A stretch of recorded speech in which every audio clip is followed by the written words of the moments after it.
Hello. So I've just had this pod come in. It's in a pretty poor state, to be fair, so we're going to try and see if we can bring it back to life. As you can see on there, there's quite a lot of corrosion. Can't see anything necessarily burnt out, but it's certainly in a really poor state. So I think what we'll start by doing is we'll take off the piezo buzzer, take the LEDs out, take the ULA out, take the ULA socket out, take the connector out, probably take all the caps out and replace those, and then we'll give it a good clean. It's going to need a new, well, it's broken anyway, it's definitely going to need a new variable resistor, and let's see if we can bring some life back to it.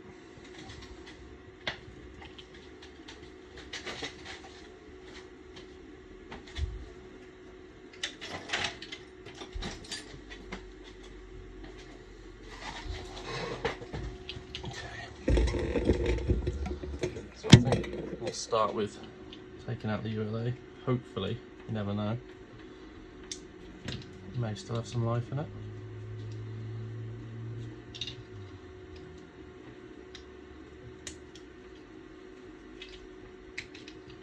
Okay, put that over there. Let's take out the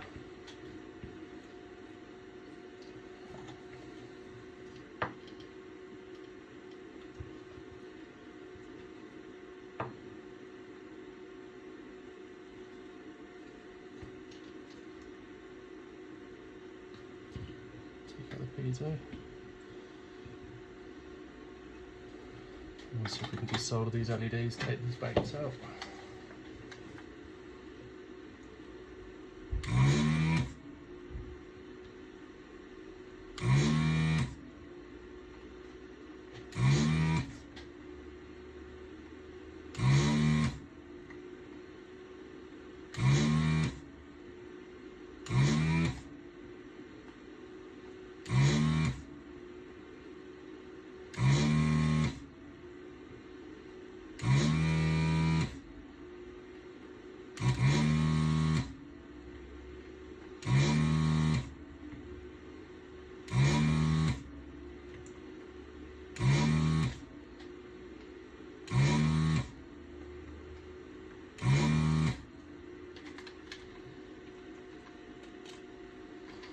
First one out.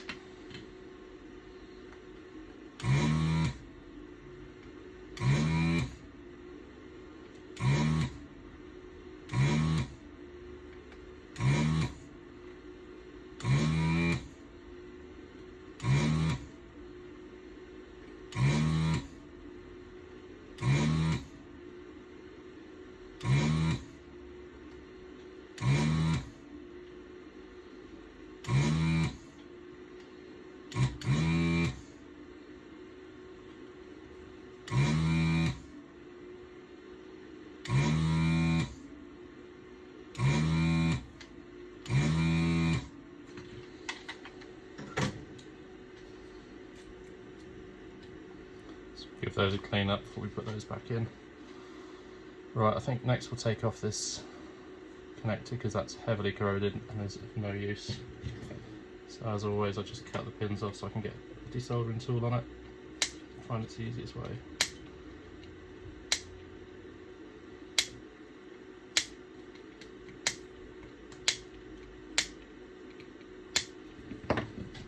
Give it a bit of a clean so we can get good contact with the desolder gun.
that out.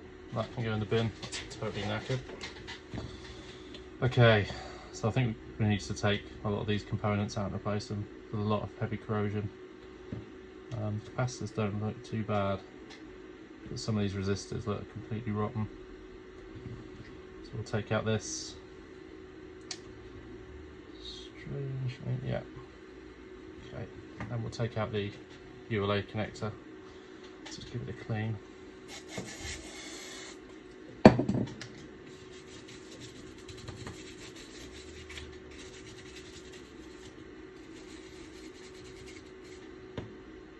Oh, it's just fallen out anyway, look at it.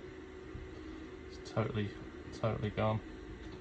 Don't even know if soldering iron will work on that, I don't know what that's.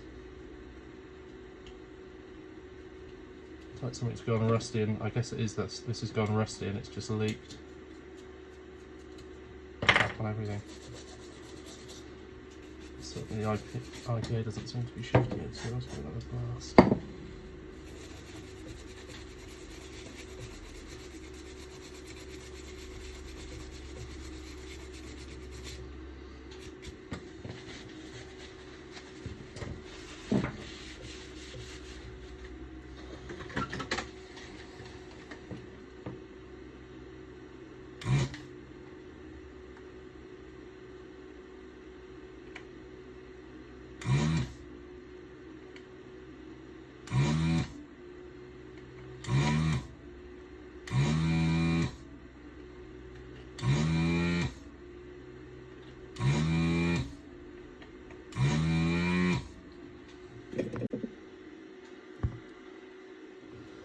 Okay, so I've got that IC removed. You can see that's got loads of corrosion on it, so I think that certainly needs to be replaced. I think I'm going to replace these resistors. We'll see how these are the multiplexing transistors which switch banks. So you've only got 5 data lines coming from the ULA, so it flips between the two several times a second, displaying each readout on each bank, and that's the point of these. So if you ever see one where it's displaying the same on both sides constantly, it's generally one of these transistors has gone. I think probably there's a few other components going to go. I think I'm going to take off all the components around the corrosion area and then see if we can clean the board up before replacing them. Okay, so in the end I decided I'd do a full strip down because the board is pretty badly corroded. So the next job is to clean it up, make sure we get all these tracks nice and shiny so we can replace all the components with new ones.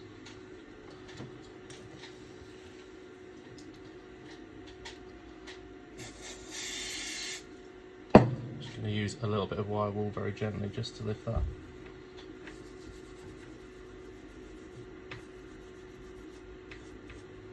Brown corrosion off.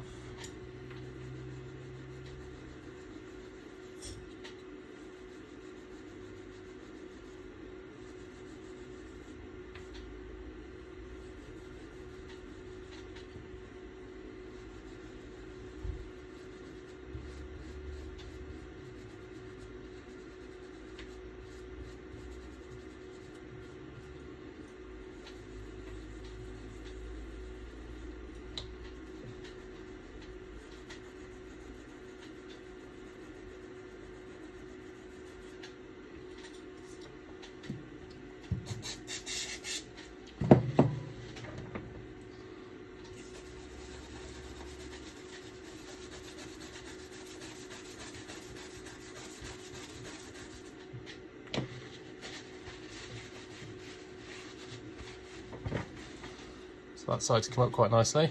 Let's see what we can do with this side.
Okay, so I'm fairly pleased with that. This side's come up quite nicely.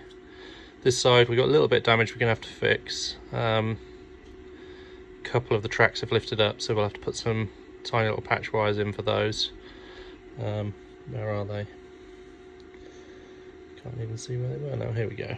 So here you can see we've lost that pad and we've lost that pad there. So when we solder the components back in, which I think are resistors, we'll just have to make sure we do a track repair as well. Okay, so first place to start is the components that are least sensitive to heat. So we'll start by putting the link wires in, then we'll put in I could put in the connectors next, then the resistors, followed by the capacitors, and then finally put the ICs in last. For the link wires, I'm just going to use some single core cable, which I'll just strip back like so.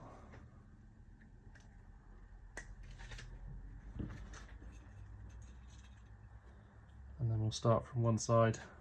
It's basically all these ones with lines on, and work our way back.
Two.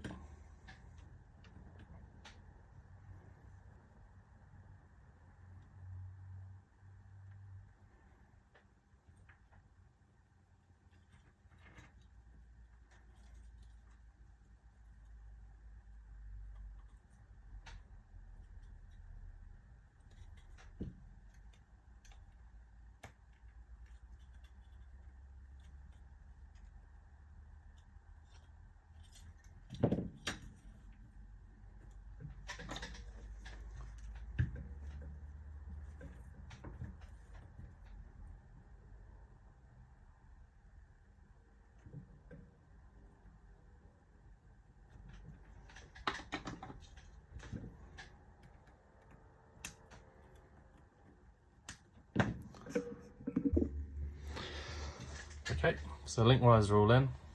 1, 2, 3, 4, 5, 6, 7, 8, 9, 10 link wires. So next I think we'll go for the IC socket.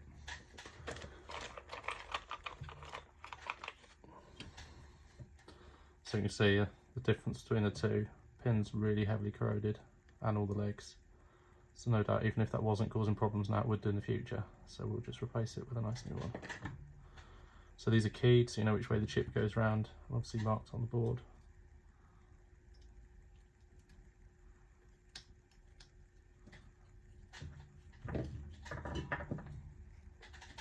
Just check the legs are a little bent on this one. That looks like that's already been used, let's find a nice new one.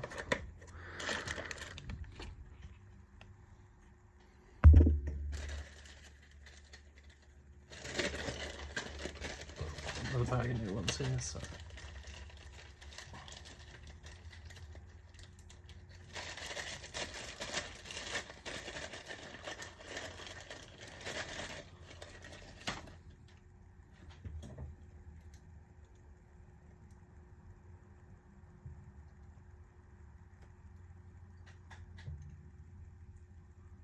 All those legs are nice and straight, otherwise they're a pain to get in.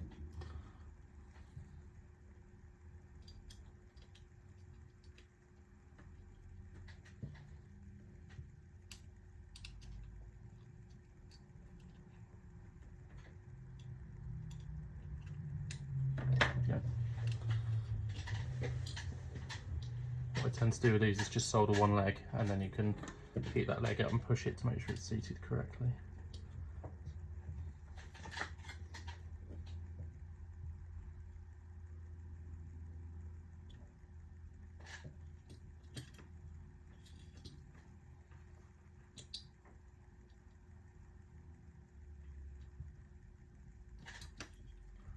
See, that's in nicely.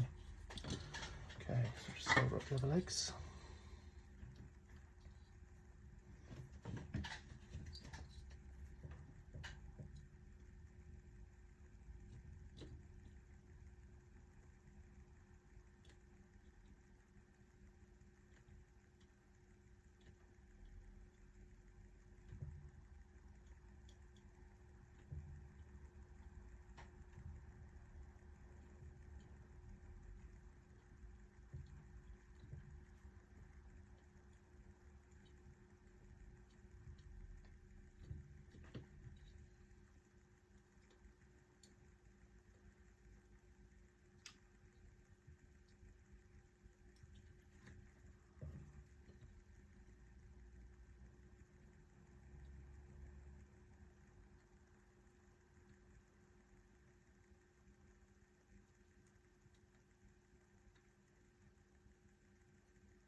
There we go, so now we've got link wires in and the IC socket. I would normally probably put in this connector next, but because it's got such long legs, it's going to make it really awkward for soldering the rest of the components. So next I think we'll hit the resistors. Okay, so I've got the resistors all soldered in, all new ones. Problem I've got now is two of the tracks are broken on two of the resistors, so I've left the legs sticking up there, and you can see the pads have lifted. So there's nothing to solder to, and they're not going to make good connection. So now I'm going to talk through how I go about repairing these. So what I'm going to use is some very fine single core, quite flexible cable canine wire. And what I'll do is I'll just strip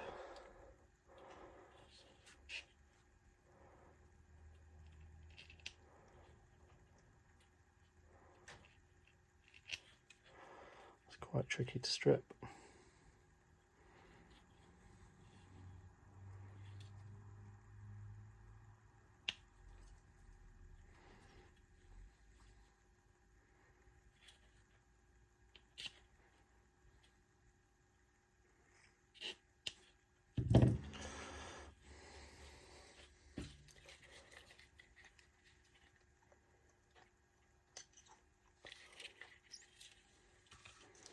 There we go.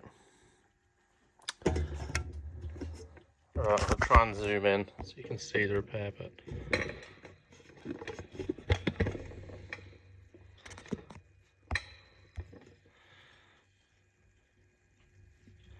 it going to focus?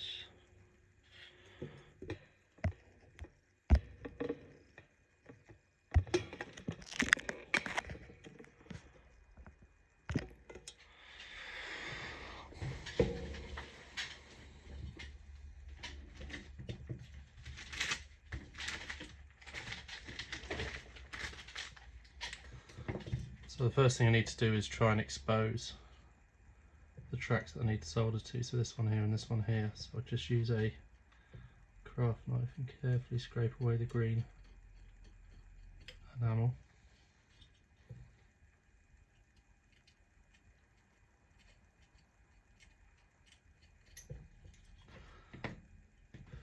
Like so. So you can just see the tracks are exposed here and here. So now what I'm going to do is just put a tiny little bead of solder on there.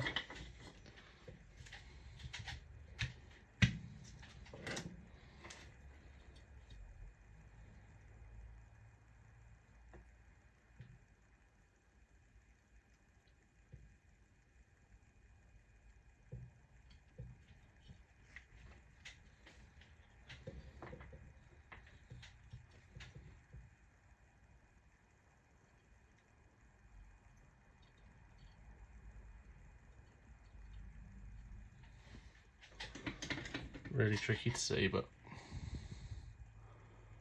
it's just a tiny little bead of solder on each one, and now I can hopefully attach this canal wire.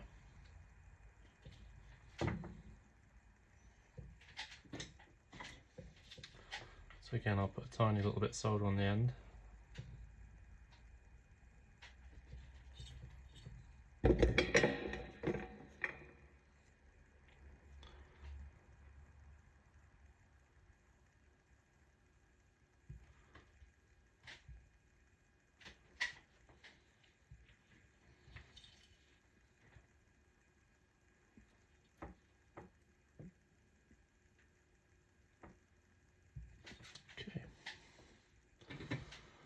So now you can see it's attached to that track nicely. So what we'll do then is we'll just trim it off about there. I'll just grab some tweezers.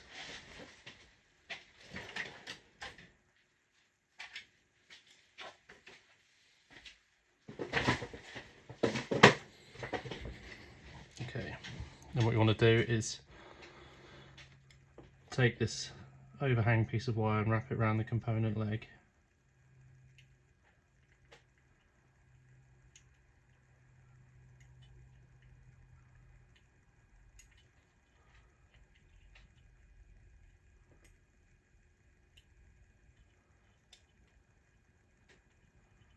Like so. I'll just make sure the resistor's in.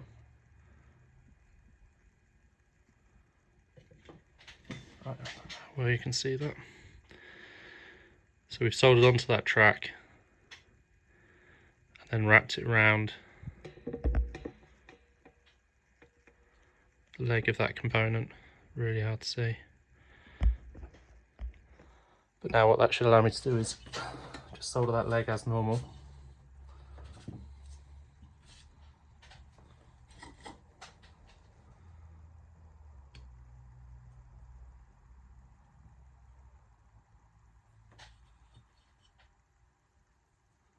Check. Okay.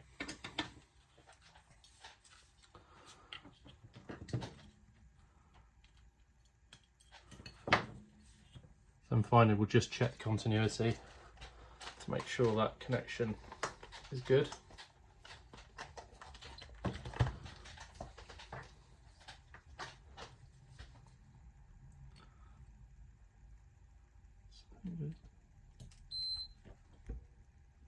Goes on that middle track, hopefully to there.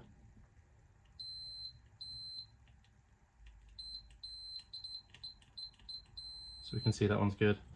So this one we're going to have to do the same. So this one should connect here to here. No continuity because there's no pad on there. I'm actually just going to try and scrape a little bit more of that off.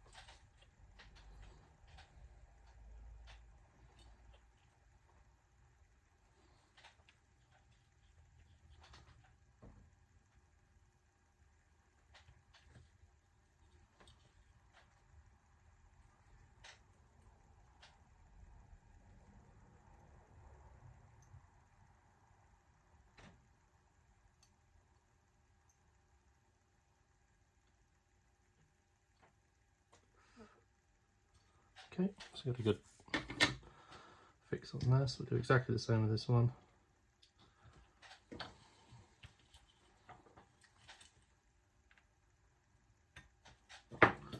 Just trim that off and then we can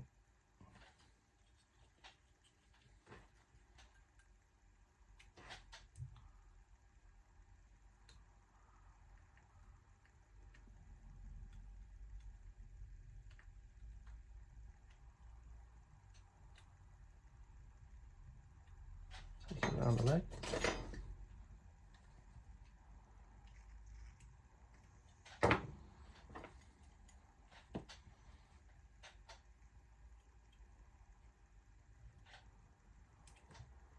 and push that down, and I'll ready to solder that one.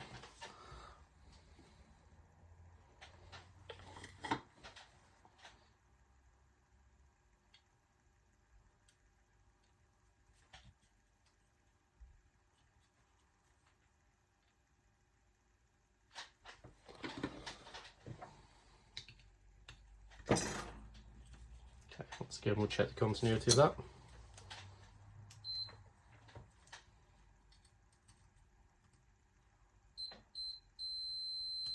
So that's it, so that's good. So those two tracks are now repaired, and they were the only ones that were damaged on this board, which is good. So we've got the link wires in, we've got the socket in, I've now done all the resistors. So next I'm going to look at sourcing the both electrolytic capacitors and the ceramics. So I've replaced all the ceramic capacitors now on the board. So next I need to do the electrolytics. So these generally are, they have a limited time span, they actually erode over time. So it's never a bad idea to replace electrolytic capacitors. So we'll put some nice new ones in. These do have to go in the right way around. So they do have a negative and positive leg, otherwise they go pop. So we'll take the first one, which I think is, so this one is a 47, this one is 100, so I think 100 is, I believe it's C12, just looking at the diagram.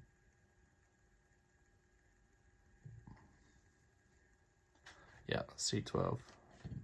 So you can see on there you've got a minus sign on the which is the short leg, so the long leg is positive, and on the board it's marked with a plus on the positive leg. So that goes in that way around.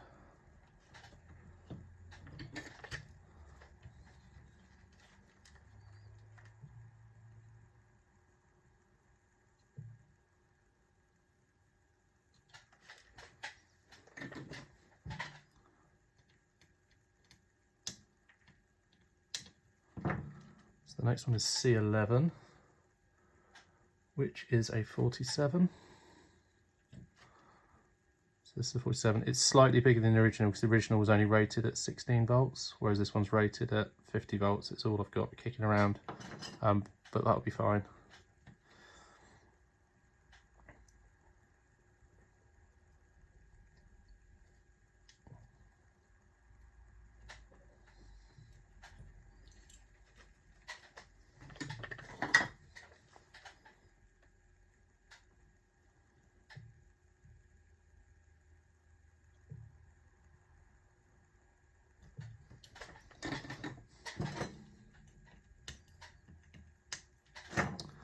And then we've got two 10s, and these go in C6.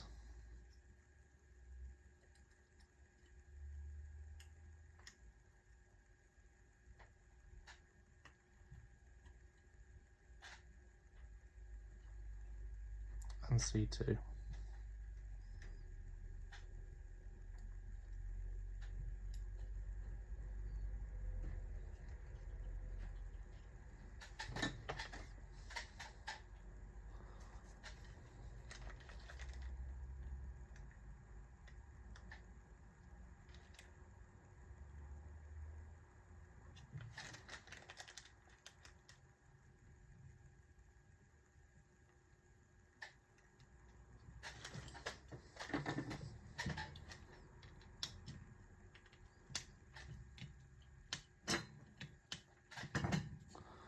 Okay, so that's all capacitors on now. So next we're looking at maybe put the connector on, LEDs, and then finally the 3 transistors.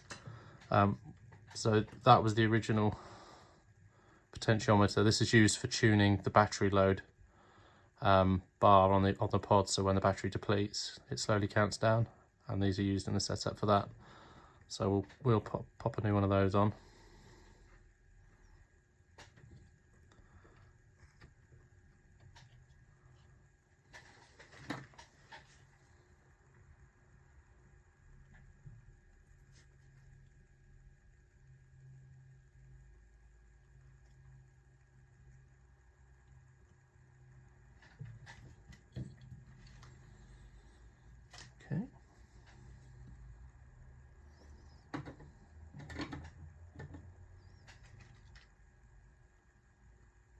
Okay, I'm actually going to put the transistors on next because once these are on, the board will stick out, and when you tip it over to solder, they'll just drop out, which is inconvenient to say the least. I'm going to put the original multiplex transistors on, and the reason I'm going to do that is, one is that they're probably not faulty, they don't very often get blown, and the second reason is you can't get exact replacements.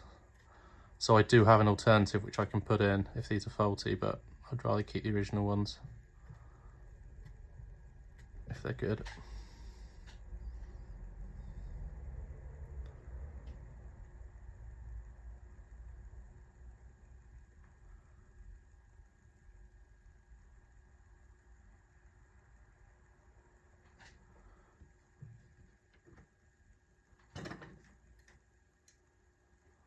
Just going to straighten the legs. Okay, just soldering these transistors.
Okay, we're getting there.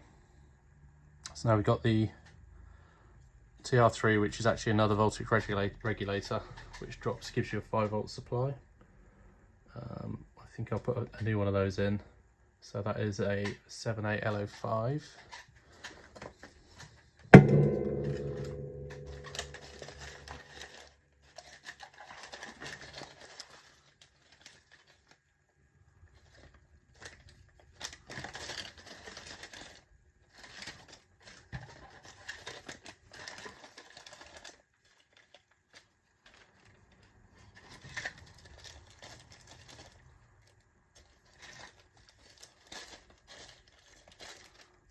Twos, 212s.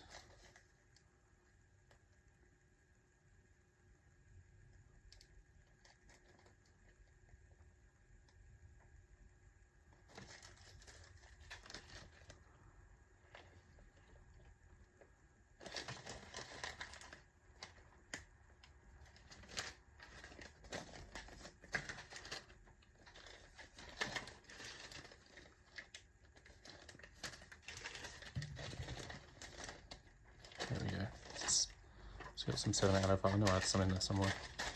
So we'll put a new one of those in.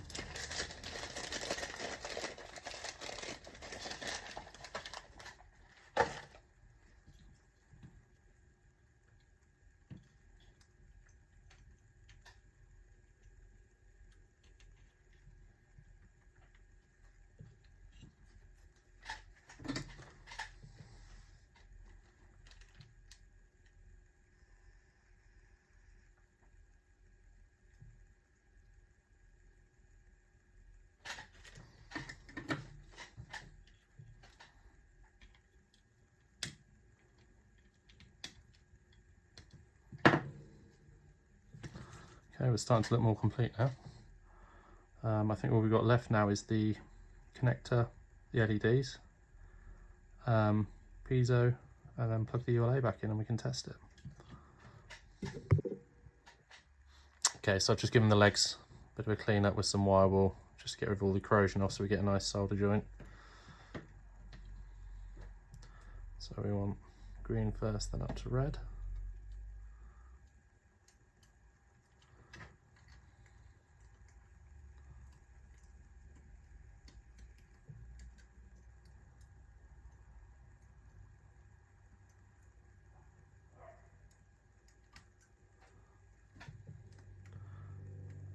These, as you can see, can be a bit fiddly to the line.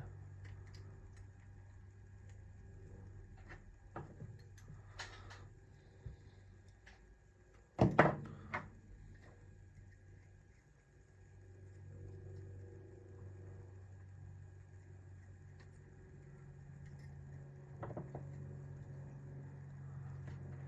we go. And what I'll do is I'll just tack one solder joint on, and then I can adjust the height before I solder them all in.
Okay, so that's the first bank in.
Okay, so So final thing is the connector, and then what we'll do is we'll give it a good clean, take all the flux off, examine the solder joints, just look, make sure I've not got any bad ones, and then it will plug it in, see if it's working.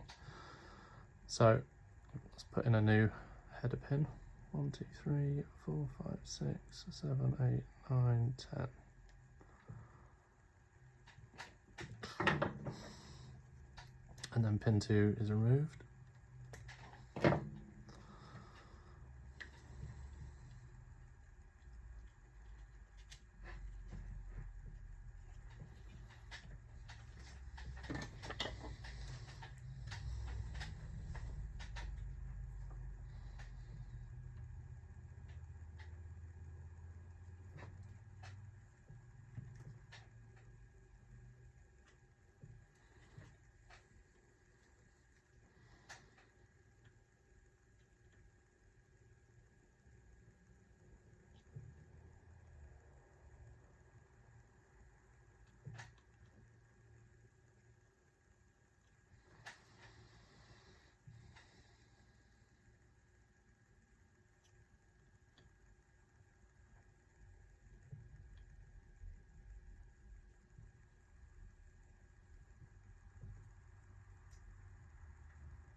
Right. Okay, so let's give it a clean up now.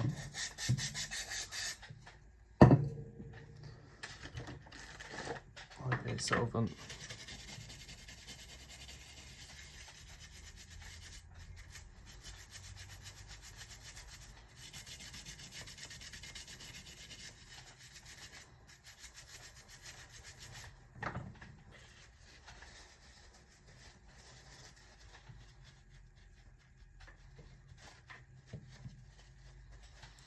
Just wait, and that should evaporate off.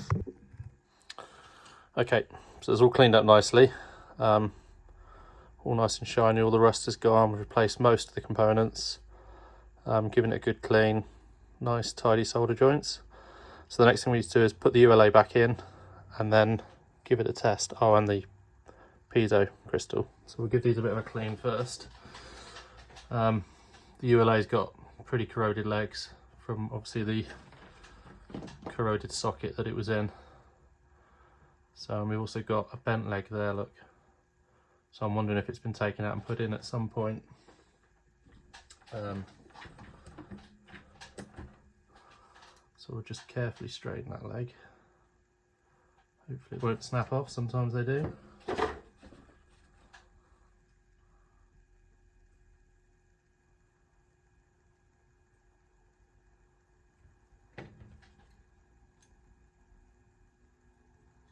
And then we want to give it a bit of a clean to try and get rid of any corrosion so we get a good contact.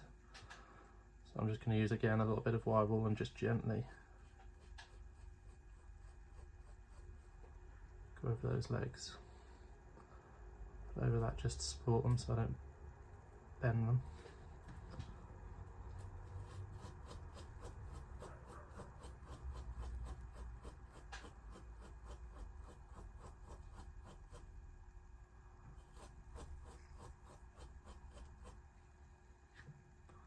Looks pretty good.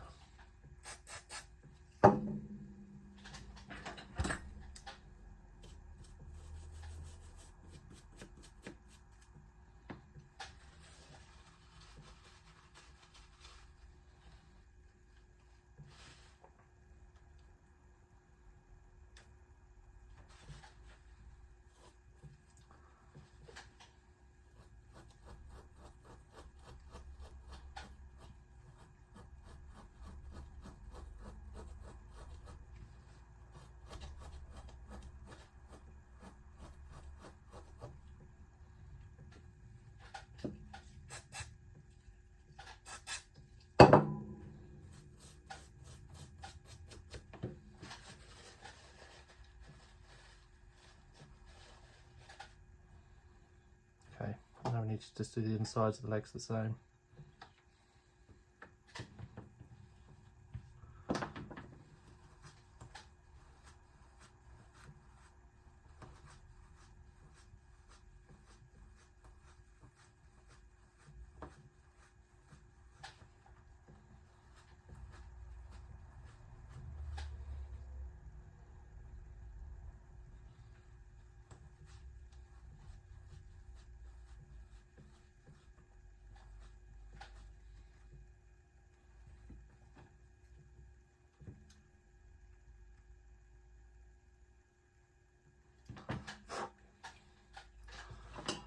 Right, downside of using wire wool is you get bits of metal everywhere. So we'll reinsert this ULA, and fingers crossed the ULA will be good. Unfortunately they are not replaceable. You can't get these parts anymore, so your only hope is to find another pod, or there are some aftermarket options. Okay, so ULA's in, all the legs are in. Moment of truth.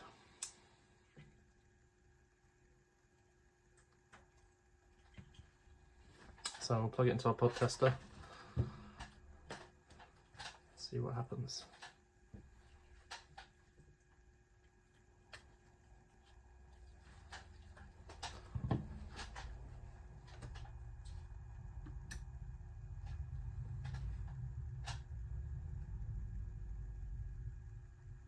So sadly not looking great. So we've got motor, we've got nothing on the left bank at all.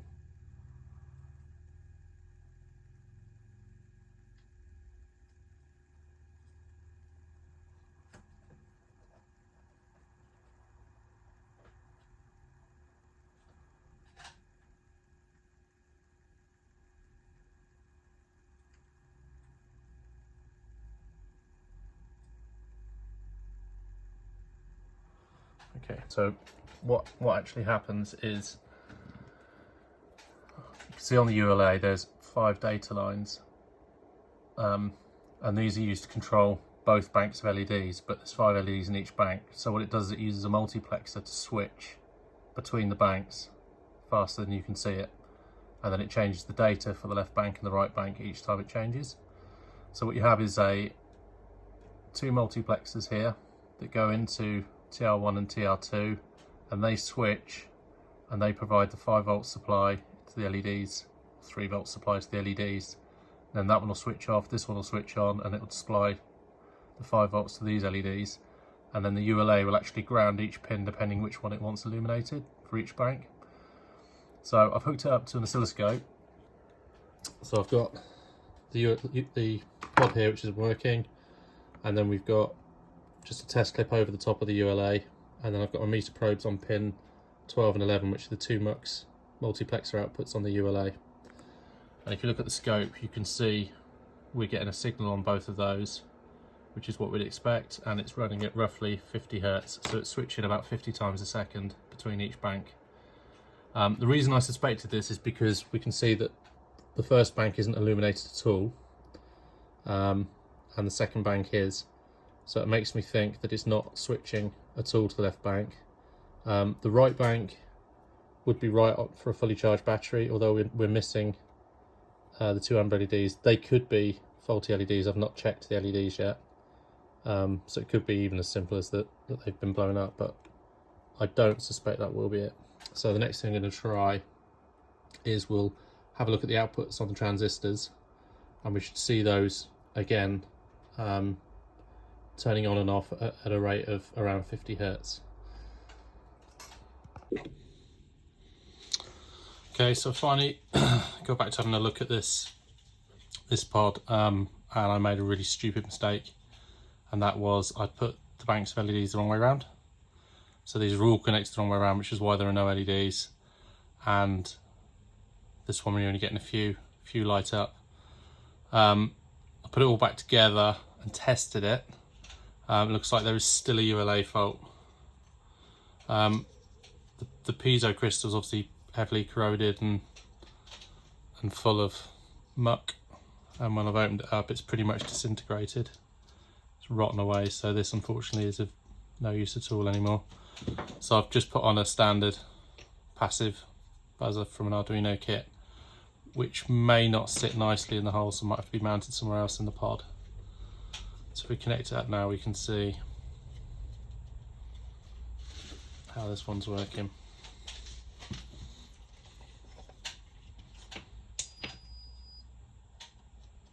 So we can see we've got all the battery load lights are on, the motor light comes on, but unfortunately there's no motor load indicator, and then the thermistor, so the temperature sensing, first bank works, It's a little bit quiet, it's a much smaller piezo, so probably could do with a replacement really. And then on full lockout they flash and the motor goes out. Just to prove it's the ULA, let's put a known good one in.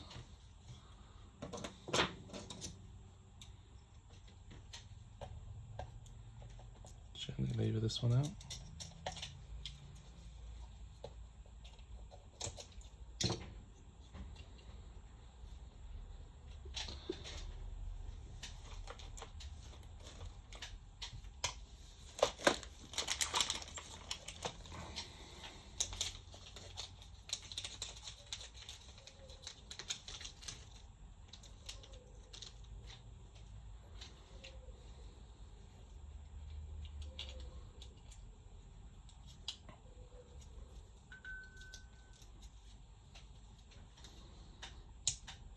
Now if we turn on, we can see that we get the motor load. So I'm happy with the pod repaired. So we've restored this pod pretty much back to new. Unfortunately it's going to need a new ULA chip before it works, but it might be a good replacement for a board that's much more badly damaged.